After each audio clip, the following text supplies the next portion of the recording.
Bonjour à tous, aujourd'hui nous parlerons des figures de style, qui sont des procédés littéraires que l'on doit connaître pour des exercices comme le corpus, le commentaire, la lecture analytique, etc. Nous commencerons par la catégorie des figures imagées. Tout d'abord, la comparaison est un rapprochement entre un comparé et un comparant, grâce à un outil de comparaison. C'est donc le rapprochement entre un objet et un autre, grâce à un mot de liaison. Par exemple, les fleurs sont comme des bijoux. Ou encore un extrait du poème de Baudelaire, le poète est semblable au prince des nuées. Comme mot-outil, on peut avoir comme, tel, à la manière de, pareil, tandis que, etc. La métaphore est plus subtile que la comparaison, puisqu'elle assimile deux éléments distincts sans mot de liaison. Par exemple, mon cœur est un palais flétri par la cohue, ou bien une machine sombre, monstre hideux. Si la métaphore se poursuit sur plusieurs lignes, elle devient une métaphore filée. La personnification, elle, attribue à une chose, un animal, un objet ou une idée des caractéristiques humaines. On appelle aussi cela l'anthropomorphisme. Beaucoup des fables de La Fontaine sont des personnifications d'animaux.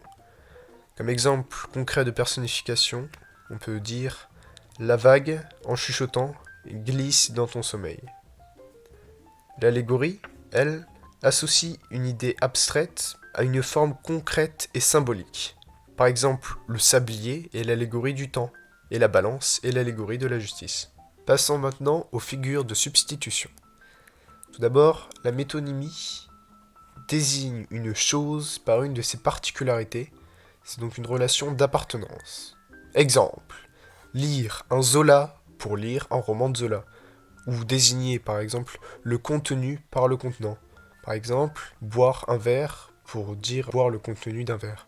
Une des variantes de la métonymie est la synecdoque. C'est quand l'objet est désigné par la matière qui le compose ou une partie de lui-même. Exemple, croiser le fer pour croiser l'épée.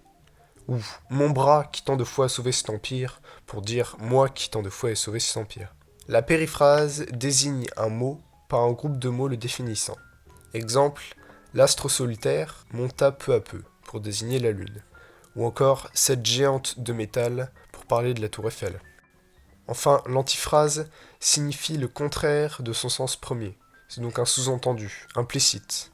Par exemple, on peut dire « quelle beauté » pour désigner quelque chose de laid. Passons maintenant aux figures d'opposition. L'antithèse oppose deux termes qui ont peu à voir l'un avec l'autre. Par exemple, Ruy Blas, dans la pièce de Victor Hugo, se sent comme un ver de terre amoureux d'une étoile. L'oxymore, quant à lui, relie deux termes sémantiquement opposés pour parler d'une même chose, une même réalité. Exemple, un soleil noir, ou bien une sombre clarté, une douce violence.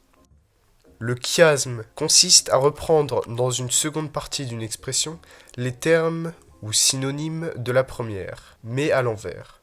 On obtient donc une phrase sur le modèle A, B, B, A ou A, B, B', A'. Exemple, il faut manger pour vivre et non pas vivre pour manger.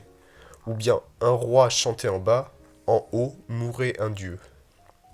Enfin, les figures d'insistance ou d'atténuation.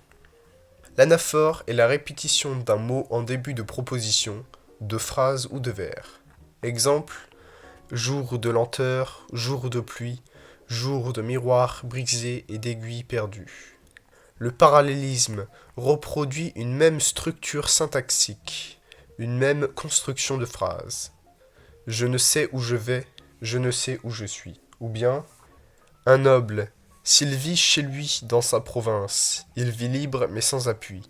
S'il vit à la cour, il est protégé mais il est esclave.